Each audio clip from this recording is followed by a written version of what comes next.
اب کچھ بات کرتے ہیں، چونکہ جنوری کا جو مہینہ ہے وہ سروائیکل کینسر اویئرنیس منتھ بھی کہلایا جاتا ہے۔ سروائیکل کینسر کیا ہے، خواتین میں زیادہ ہوتا ہے اور اس کی شرح کیوں بڑھتی جا رہی ہے، کس طرح سے اس کا رکاو کرنا ہے، اس کے حوالے سے ہم نے بات کرنی ہے۔ ہمارے ساتھ کنسلٹنٹ آنکولوجسٹ ڈاکٹر ہیرا عاصم صاحبہ موجود ہیں۔ السلام علیکم ڈاکٹر صاحبہ۔ السلام علیکم۔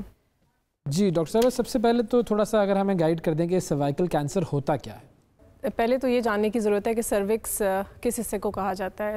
یوٹرس کی اوپننگ کو سروکس کہا جاتا ہے، اور اگر اس اوپننگ پہ اب نارمل سیلز کی گروتھ ہو جائے تو یہ سروائیکل کینسر کہلاتا ہے، یا دوسرے لفظوں میں بچہ دانی کے منہ کو سروکس کہا جاتا ہے، اور وہاں پہ بننے والا کینسر سروائیکل کینسر کہلاتا ہے۔ صحیح ہے۔ اچھا ڈاکٹر صاحب، یہ بھی بتائیں کہ یہ کینسر اس خطے میں کتنا زیادہ پریولنٹ ہے، کتنی خواتین کو یہ کینسر ہو جاتا ہے؟ سروائیکل کینسر چوتھے کامن کینسر، 4 نمبر پہ کامنسٹ کینسر ہے۔ پہلے 3 کینسر میں بریسٹ کینسر سب سے زیادہ کامن ہے، اس کے علاوہ کولوریکٹل کینسر ہے یعنی کہ بڑی آنت اور ریکٹم کا کینسر ہے، اس کے علاوہ ہیڈ اینڈ نیک کینسر یعنی کہ منہ گلے کا کینسر جو ہے وہ تیسرے نمبر پہ آتا ہے۔ ٹھیک ہے۔ اور مطلب وہ جو 4 کینسرز ہیں وہ ذرا اگر آپ دوبارہ ریپیٹ کر دیں کہ 3 کینسرز کون سے ہیں، میں چاہ رہی ہوں لوگوں کو دوبارہ ذرا سمجھ میں آ جائے۔ سروائیکل کینسر کا جو سب سے کامن کاز ہے اور 90% آف جو سروائیکل کینسرز کا سبب بنتا ہے وہ HPV وائرس ہے۔ یہ ایک وائرل انفیکشن ہوتا ہے جو کہ سروائیکل کینسر کا موجب بنتا ہے۔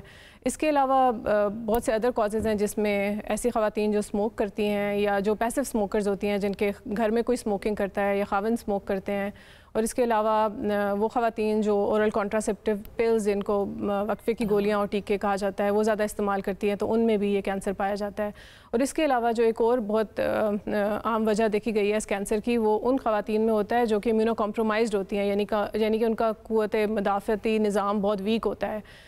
ایسی خواتین یعنی کہ جن کو کوئی ٹرانسپلانٹ ہو چکا ہو یا جن کو اسٹیرائڈس کا ٹریٹمنٹ بہت لمبے ٹائم کے لیے کسی وجہ سے مل رہا ہو، تو یہ خواتین بھی ایٹ رسک ہوتی ہیں سروائیکل کینسر کے۔ صحیح۔ اچھا، اب اس کی علامات کون کون سی ہیں اور ایسی جسم میں کیا تبدیلیاں رونما ہوتی ہیں جنہیں نظر انداز نہیں کرنا چاہیے؟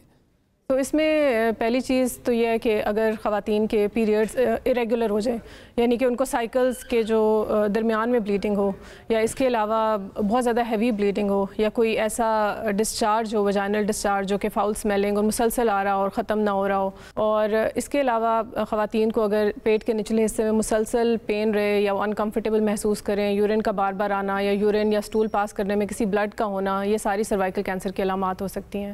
صحیح ہے۔ اچھا، اب اس کی ڈائگنوسس اگر جلدی ہو جائے تو کتنے چانسز ہیں کہ خواتین یا خاتون کی جان بچ سکتی ہے؟ ٹھیک ہونے میں کتنا عرصہ لگتا ہے، یہ بھی بتائیے۔ اچھا، پہلی چیز تو میں شفا یہ بتاؤں گی کہ میں نے آپ کو بتایا کہ 90% of cervical cancer HPV virus کی وجہ سے ہوتا ہے، تو اگر ہم اس وائرس پہ کنٹرول کر لیں تو ہم اس سروائیکل کینسر کو کمپلیٹلی طور پہ پریونٹ کر سکتے ہیں۔ اس وائرس کے اگینسٹ ایک ویکسینیشن موجود ہے، اور یہ ویکسینیشن مور دین 80+ کنٹریز کے امیونائزیشن پروگرامز میں انکلوڈیڈ ہے۔ اور اگر یہ ویکسینیشن جو ریکمینڈڈ ایج ہے ان بچیوں کو دی جاتی ہے جن کی عمر 9 سے 15 سال کے درمیان ہوتی ہے، اگر اس ویکسینیشن کو مکمل طور پہ امپلیمنٹ کیا جائے اور ساری بچیوں کی 9 to 15 ایئرس کے درمیان میں ویکسینیشن کی جائے جیسے کہ WHO کی ریکمنڈیشن ہے، تو ہم 90% آف سروائیکل کینسرز کو پریونٹ کر سکتے ہیں۔ اور اس کے علاوہ یہ بھی ضروری ہے جاننا کہ اس کا ایک اسکریننگ ٹیسٹ موجود ہے جس کو ہم پیپ سمیئر بولتے ہیں۔ بہت سادہ سمپل ٹیسٹ ہے جو کسی بھی آپ گائنی OPD میں جائیں تو ڈاکٹر جو ہے وہ کلینک میں ہی کر سکتا ہے، کوئی بے ہوشی کی ضرورت نہیں ہوتی۔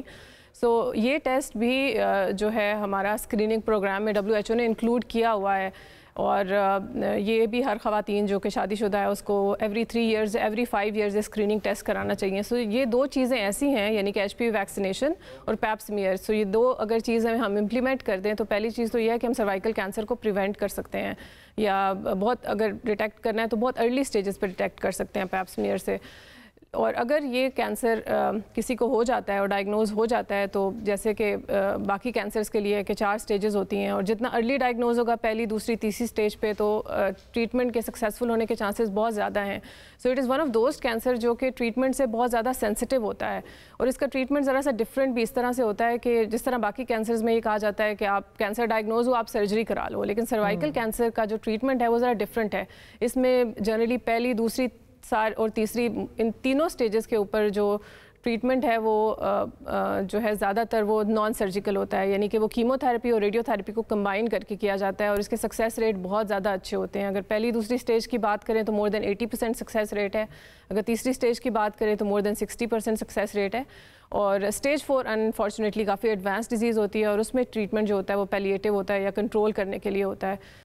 صحیح ہے. اچھا, ہم اس میں کیا ٹارگیٹڈ تھیراپی بھی کر سکتے ہیں تاکہ باڈی کے باقی حصوں پر اس تھیراپی کا اثر نہ پڑے, صرف اسی جگہ پر ٹارگیٹ کیا جائے جہاں پر کہ بیماری ہے؟ اس کے اندر جو کیمو تھراپی دی جاتی ہے وہ بہت تھوڑی ڈوز میں دی جاتی ہے, وہ جو ہے وہ ریڈیشن کے افیکٹ کو بہتر بنانے کے لیے دی جاتی ہے. تو ایسی کیمو تھراپی نہیں ہوتی جس سے بال گرتے ہیں, اور نہ ہی کوئی بہت strong doses of chemo therapy ہوتی ہیں. سو مین ٹریٹمنٹ جو ہوتا ہے وہ ریڈیشن ٹریٹمنٹ ہوتا ہے, اور ریڈیشن ٹریٹمنٹ بہت ٹارگیٹڈ اور لوکلائز ٹریٹمنٹ ہوتا ہے, یعنی کہ سروکس, یوٹرس اور جو ریجنل لمف نوڈز ہوتے ہیں ہم انہیں کو ٹارگیٹ کرتے ہیں. سو ریڈیشن پوری باڈی کو ٹچ نہیں کرتی, جہاں پہ صرف کینسر ہوتا ہے اسی کو ٹریٹ کیا جاتا ہے. اور کیمو تھراپی جیسے میں نے آپ کو بتایا بہت تھوڑی سی ڈوز ہوتی ہے, وہ ایز اے ریڈیشن سینسٹائزر ہوتی ہے کہ ریڈیشن کے افیکٹ کو انہانس کیا جائے.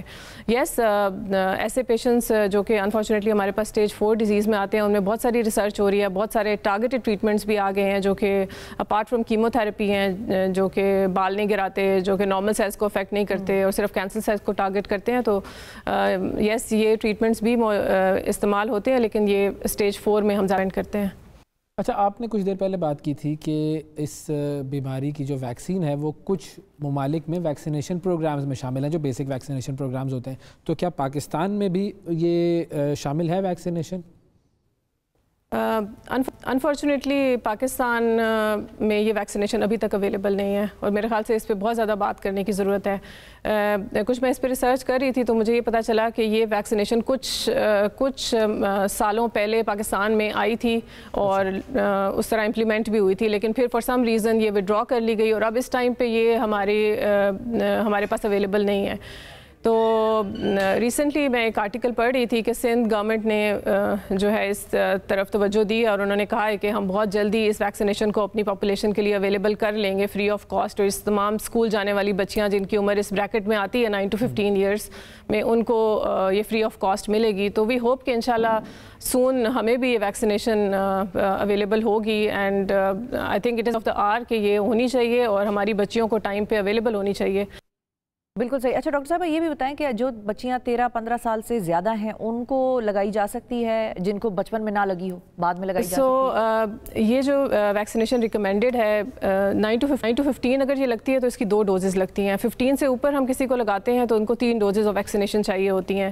لیکن جنرلی ایسی خواتین جو میرڈ نہیں ہیں یا شادی سے پہلے, تمام بچیوں کو یہ ویکسینیشن ہونی چاہیے, چاہے وہ 15 ایئرس سے پہلے وہ 15 ایئرس کے بعد ہے. صرف یہ یاد رکھنے کی بات ہے کہ 15 ایئرس سے پہلے جو ہے وہ آپ کو 2 ڈوزز چاہیے, 15 ایئرس کے بعد آپ کو 3 ڈوزز چاہیے. اور فائنلی اگر کوئی چاہے کہ وہ پرائیویٹلی یہ لگوا لے تو کیا اویلیبل ہوتی ہے پرائیویٹلی؟ تو یہ ویکسینیشن ابھی ریپ سے رجسٹرڈ نہیں ہے, اس لیے یہ پرائیویٹلی بھی اویلیبل ہے. پاکستان میں کمپلیٹلی اویلیبل نہیں ہے, چاہے آپ پرائیویٹ سیکٹر دیکھیں یا پبلک سیکٹر دیکھیں. بالکل ٹھیک ہے جی, بہت شکریہ ادا کریں گے.